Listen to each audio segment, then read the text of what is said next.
everybody, welcome back to Engaging the Phenomenon. Today we're going to discuss scheduling CE-5. Now, there are a number of important reasons why you might want to consider scheduling CE-5.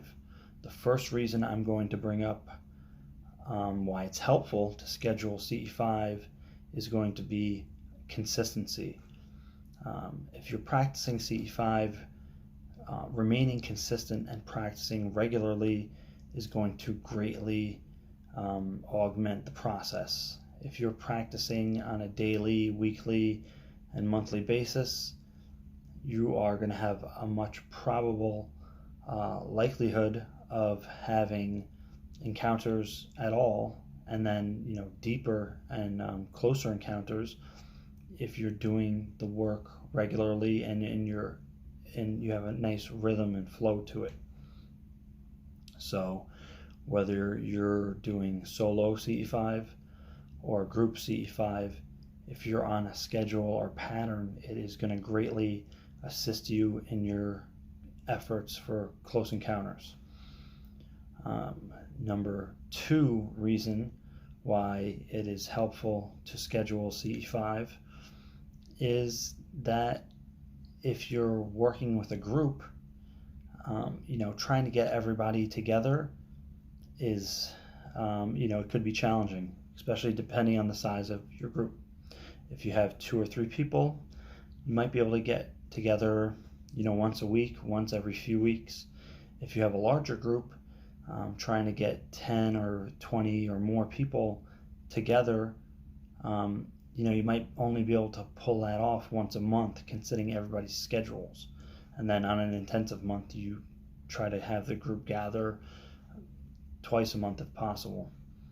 Again, that all depends on everybody's individual schedules and their ability to come out to do the CE-5 work. Now, something to add on to this conversation is that if you have a scheduled CE-5, whether solo or in a group, in my opinion and experience, it is very helpful to do preparation work so you prepare for the event. To give a quick example of this, say you have a CE-5 meeting on Friday for field work. So it's Monday and you have, at the end of the week, you're going to do a CE-5 either by yourself or with a group. Now, if you're doing your CE-5 practices to prepare, you can prepare every day up until the day that you actually go out for field work. So in the days before, you can even prepare and not go out for field work. So on Monday, Tuesday, Wednesday, Thursday, and Friday morning or afternoon, you can do your meditation practice or intentional practice, whatever your method is, and you can put out the intention to connect and communicate the idea that on Friday night you and or your group are going out for the CE-5 contact on that night. And a lot of times that is going to be very helpful. Consider the idea of if you have the CE-5 event scheduled on Friday and your team just meets up and they go out into the field and they start the process at that moment and no preparation was done. Now, it's still very probable, especially depending on how advanced the group is, that you can have a CE-5 right then and there, instantly. Absolutely, that happens. But if everybody in the group or your solo had prepared the entire week doing the meditation and CE-5 protocols or whatever methodologies you use for contact or close encounters, there are many things that could occur in that period of the preparation, whether with the group members or on the actual night when everybody meets. It could create a much more impactful atmosphere for the contact. So when it does occur on that night, when everybody meets together, that it is a much more profound contact experience. That's why often on, say Dr. Greer, Rama, or these other groups, they hold trainings for several days and nights. So it's not just like you're going out and you're doing the contact protocols as soon as you get out under the stars. If you start preparing before that, you're going to have a greater likelihood of a close encounter. So those are just some reasons and some tips and advice on scheduling your CE-5. I also wanted to answer this conversation that sometimes CE-5 is not on schedule and is not as predictable as people might think. There are several different avenues to this. So it's very possible you can go out, you do a CE-5, and you have an incredible transcendental experience in your meditation and or processes for CE-5, and you go out under the stars and nothing occurs. You don't see anything.